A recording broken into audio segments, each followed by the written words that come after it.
I'm going to let you in on a little secret today. Some trademarks are stronger than others. Some trademarks have broad rights, and some trademarks, called weak marks, have very narrow rights. Some product or service names may not be protectable at all. And today, I'm going to help you tell the difference. Let's get started with the trademark that you totally want to avoid, like danger, danger, danger. And that's the generic name. All a generic name does is it describes the general class of the product or service that you're selling. It's not trademarkable. It doesn't even serve the function of a trademark because it doesn't identify the source of a service. Let me give you two examples. You're not going to be able to get a trademark on the name coffee for your line of coffee. Like, duh, right? How about if you wanted to trademark electric car for your line of electronic cars? You're not going to get the trademark on that. Your company can't prevent anyone from using a generic mark to describe its product or service, and that's easy to see why. There's no way the trademark office is going to give you a trademark right on just any sort of generic name for your product. Generic marks, not protectable. Our next category of trademarks on the weaker end of the scale are descriptive marks. Descriptive marks only describe a feature or quality of the goods or services.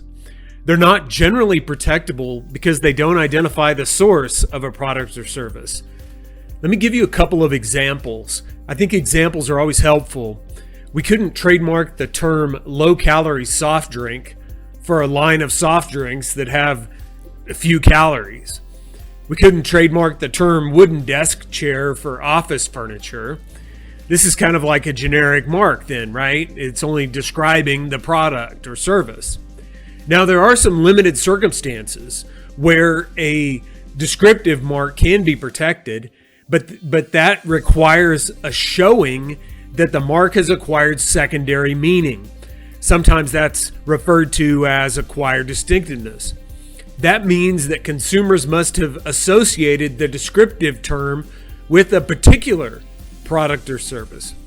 This means that if you want to use a descriptive trademark, you're going to have to jump through additional hoops if you want to protect it. I'll give you a couple of examples of these kind of situations and these kind of trademarks. One example would be American Airlines. It's just a descriptive term, right? But due to their extensive marketing, American Airlines is associated with a particular airline and not just any airline that's just based in the United States. Another example would be Sharp for television sets. It just describes the TV, right? It's got a sharp picture. But based on their extensive marketing, they've been able to prove acquired distinctiveness or secondary meaning. Our next category are the suggestive trademarks. Suggestive trademarks can be protected. They require imagination on the part of the consumer to determine what the goods and services are. The name doesn't just describe the product, but it requires imagination to determine what the product is. A good example of a suggestive mark is the name Microsoft. We've got a truncated word here, microcomputer software. Terms combined together, first part of microcomputer, first part of soft in the word software, combine them together, you've got Microsoft. Requires imagination on the part of the consumer to determine what the product is. Another good example of a suggestive mark is Netflix. These are movies or flicks that you would stream over the internet. Again, you've got this combined term, Netflix, suggestive mark, requires imagination on the part of the consumer. An even stronger category of trademark is the arbitrary mark. These marks can also be protected.